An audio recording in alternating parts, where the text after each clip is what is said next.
nikmataka waishur alaina min khazaini rahmatika ya arhamar rahimin.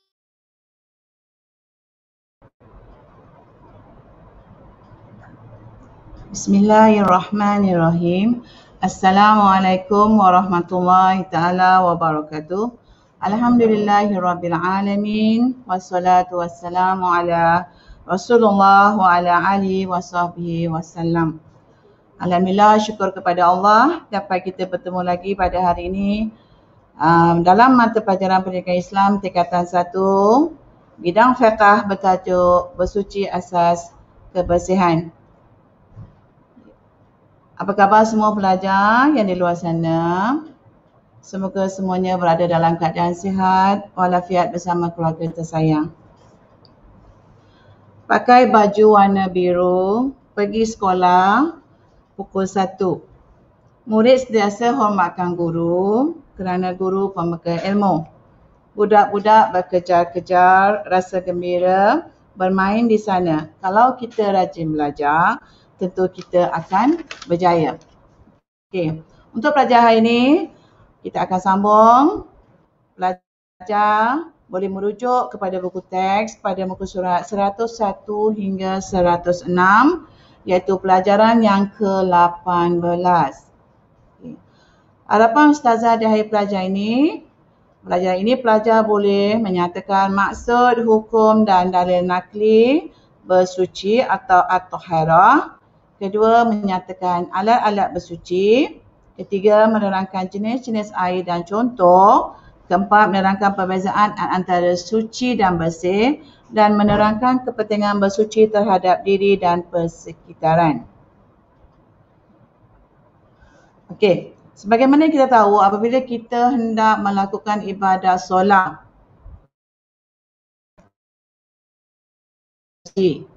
apa ibadah yang bersuci kat sini? Iaitu ibadah wuduk. Jika kita berada dalam keadaan hadas besar, kita wajib bersuci. Apa ibadah yang kita lakukan di sini? Iaitu mandi wajib atau berwuduk. Okey. Sekarang kita akan mengetahui apa maksud bersuci atau taharah dari segi bahasa dan istilah. Dari segi bahasa, taharah bermaksud suci dan bersih. Ingat ya pelajar, dua istilah saja, suci, bersih. Nanti Ustazah akan terangkan apa perbezaan antara suci dan bersih sebab pada kedua-duanya itu ada terdapat perbezaan. Okay. Dari segi istilah syarak, taharah pula bermaksud suci dan bersih daripada hadas dan najis. Okay, ya? Bersih dan suci daripada hadas dan najis. Okay. Hukum taharah atau bersuci adalah wajib. Jika kamu solat tanpa wuduk, maka solat kamu tidak sah. Jika kamu dalam keadaan hadas besar, bagi orang perempuan dalam keadaan haid ataupun nifas, maka diwajibkan mandi hadas besar sebelum melakukan ibadah-ibadah wajib. Okay. Seterusnya, apa dalil daripada Al-Quran yang menyatakan bahawa kita wajib bersuci? Surah Al-Baqarah ayat 222. Mari kita sama-sama membacakan. Bismillahirrahmanirrahim. Innallaha yuhibbut tawwabina wa yuhibbul mutatahhirin. Maksudnya, sesungguhnya Allah suka kepada orang yang banyak bertaubat dan membersihkan diri. Ya. Seterusnya, kita lihat dalam bab bersuci ataupun taharah, aspek yang kita akan bincangkan ialah pertama, mengangkat hadas. Sama ada hadas kecil atau hadas besar. Apakah ibadah yang membolehkan kita lakukan bagi membersihkan hadas kecil atau besar? Pertama, berwuduk. Kedua, tayammum. Dan yang ketiga, mandi. Tajuk-tajuk ini Ustazah akan bincangkan pada pelajaran yang akan datang. Dan yang kedua adalah aspek cara menyucikan najis. Dalam Islam, najis terbahagi kepada 3. iaitu najis muhaffafah atau kita panggil najis ringan, najis mutawasita, najis sederhana, dan najis mughallazah, najis berat. Bahagian najis kita akan bincang pada pelajaran yang ke-19, muka surat 107 dalam buku teks. Okey. Seterusnya, kita akan belajar apakah alat-alat yang boleh kita gunakan untuk bersuci. Tak semua benda kita boleh guna untuk bersuci. Dekat rumah kamu ada roti, contohnya ya. Roti tu dah expired. Dah ada kulat pun. Boleh ke roti tu awak ambil untuk awak gunakan untuk istinja? Ya, kita akan belajar satu persatu. Ya, sebenarnya bagi ustazah tajuk ni bukannya susah sangat pun sebab semasa kamu berada di sekolah rendah kamu dah belajar semua benda-benda ni. Cuma bila masa kamu masuk sekolah menengah, kamu akan tambah ilmu untuk tajuk bersuci. Okey. Alat-alat yang boleh digunakan untuk bersuci dari hadas, pertama ialah air. Air mutlak ada 7 jenis, iaitu air hujan, air mata air sungai, air laut, air perigi, air salji, air embun. Okey. Ini adalah air-air yang boleh kita gunakan untuk melaksanakan ibadah bersuci. Okey. Cuba murid-murid tengok, ada tak air sirap? Tak ada kan? Kenapa kita tak boleh gunakan air sirap atau air kopi, air Nescafe untuk bersuci? Okay, kita akan belajar kemudian. Okay. Alat yang kedua yang boleh kita gunakan untuk bersuci ialah tanah. Tapi bukan masuk tanah yang kamu selalu nampak. Dia adalah debu tanah. Ya, debu tanah yang suci daripada najis yang digunakan untuk ibadah tayamum saja. Ingat ya, tayamum adalah ganti kepada wudu apabila kita tidak menjumpai air. Saya rasa kamu jarang buat ibadah tayamum sebab rasanya di Malaysia ni kita tak ada air. Ya. Dan yang ketiga, batu atau benda kesat. Okey. Batu juga boleh digunakan untuk bersuci untuk ibadah istinja. Okey, mungkin kamu tu tanya istinja tu apa ustazah? Istinja ni kalau kamu nak tahu adalah ibadah yang membersihkan kubur dan dubur selepas membuang air besar atau air kecil. Okey, kamu tahu ya? Okey. Dan ataupun benda-benda kesat lain seperti tisu, kertas atau daun kering. Ya. Benda-benda yang boleh mengesat najis yang terdapat pada dua bahagian. Okey. Okay, ulang sekali lagi, alat-alat untuk bersuci pertama air, kedua tanah untuk tayamum, ketiga batu atau benda kesat untuk ibadah istinja. Okey. Seterusnya kita akan belajar jenis-jenis air. Okey, kalau ustazah tanya apa air yang kamu tahu, kamu akan sebut air hujan, air paip. Tak. Kat sini kita akan belajar tentang 4 jenis air, air mutlak, air mustakmal, air musyammas dan air mutanajis.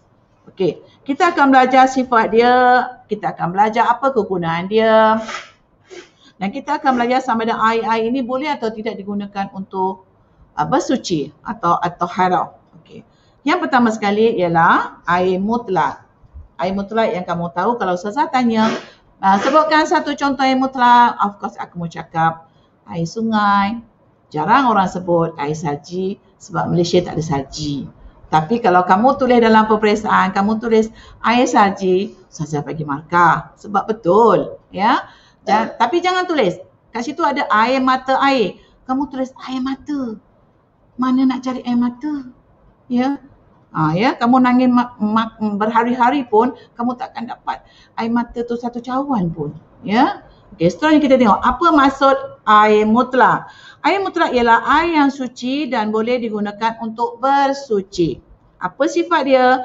Air bersih yang belum digunakan dan air yang tidak berubah sama ada pada bau, warna atau rasanya dengan sebab benda asing yang dimasukkan ke dalamnya. Ya, mana air mutlak ini boleh digunakan untuk kamu mandi, untuk mandi wajib, untuk berwuduk. Okey ya. Kegunaannya boleh untuk untuk dan membasuh sesuatu yang terkena najis. Ya, air ini tanpa ada keraguan memang boleh digunakan 100% untuk bersuci. Okay. Air yang kedua ialah air mustakmal. Apa dia air mustakmal? Air mustakmal ialah air yang suci tetapi tidak boleh digunakan untuk bersuci. Ya. Air ini adalah yang telah digunakan untuk bersuci. Contohnya kamu berwuduk, buka air paip kat rumah, bawahnya kamu tadah dengan satu benda bekas dan air yang jatuh di bawahnya itu adalah air mustakmal dan tidak dibolehkan. Tidak boleh digunakan untuk bersuci, tapi kamu boleh buat siram pokok bunga, boleh untuk cuci motosikal kamu, tapi untuk berwuduk, untuk mandi hadas besar tidak boleh. Ya. Okay, seterusnya air musyammas. Air musyammas ialah air yang disimpan dalam bekas logam yang terdedah kepada cahaya matahari kecuali bekas emas dan perak. Ya.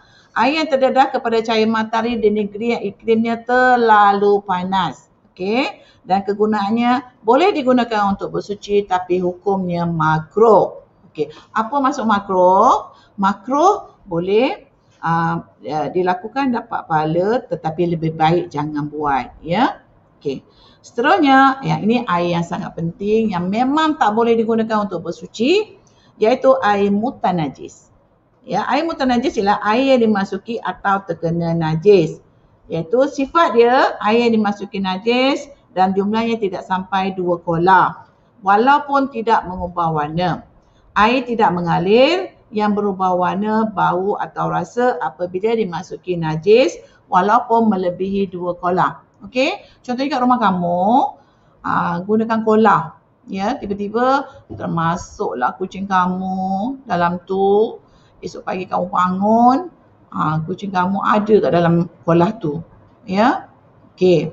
Walaupun air tak berubah warna, tak berubah rasa, tak berubah bau, konsepnya tetap sama, ia adalah air mutanajis. Okey, tidak sah bersuci dengannya dan tidak boleh diminum. Kecuali kamu rasa nak minum, minumlah. Ya, tapi memang tak digalakkan. Okey, sebab dia dah dimasuki bangkai. Ya, okey. Seterusnya Ustazah nak cerita pasal yang tadi mula-mula Ustazah cerita apa maksud suci dan apa maksud bersih. Ya, okey. Beza antara suci dan bersih, cuba kamu tengok. Suci kotoran yang bukan najis dan boleh dibersihkan dengan hanya menggunakan tisu atau sapu tangan saja. Maka dia tidak bersih tetapi suci dan boleh digunakan untuk solat. Bersih. Okey, baju kamu nampak bersih. Pakaian yang terkena najis dan dibasuh dengan sabun tetapi tidak menggunakan air mutlak.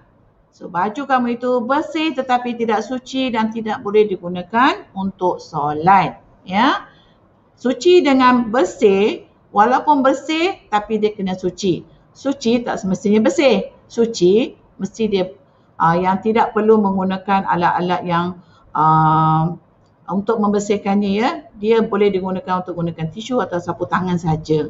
Okey, itu perbezaan antara suci dengan bersih. So, ketika melaksanakan ibadah solat kat sekolah atau di mana-mana, pakaian kamu seharusnya suci. Ya, suci. Okey. Seterusnya, kepentingan bersuci terhadap diri dan persekitaran. Apa faedahnya Islam menyuruh kamu mandi? Okey. Apa faedahnya Islam menyuruh kamu lepas kamu buang air besar atau air kecil, kamu mesti istinja? Ya, kenapa? Kenapa kita mesti berwuduk sebelum kita melaksanakan ibadah solat? Okey ya. Pertama sekali, kita sentiasa berada dalam keadaan siap sedia untuk melakukan ibadah. Ya, kamu kena ingat ya, ibadah ialah segala bentuk perkara yang kamu laksanakan yang mendatangkan pahala. Okey, kamu ke sekolah, pahala. Kamu sampai kat sekolah, kamu belanja kawan kamu makan, pahala. Itu semua ibadah. Ya. Yang kedua, memelihara kesihatan dan menghindari penyakit. Okey, cuba kamu fikir, apa penyakit yang suka kepada rumah orang yang kotor? Contohnya ada air bertakung, sampah sarap. Apa binatang yang suka datang? Ya, pertama sekali yang akan datang ialah nyamuk. Ya, Nyamuk tu mendatangkan penyakit apa? Okey. Seterusnya, mewujudkan persekitaran yang ceria dan kondusif, menjadikan suasana tempat ibadah sentiasa selesa. Cuba tengok tempat solat kamu. Okey, kat tepi-tepi dinding tu ada tak tai cicak? Ya. Ada tak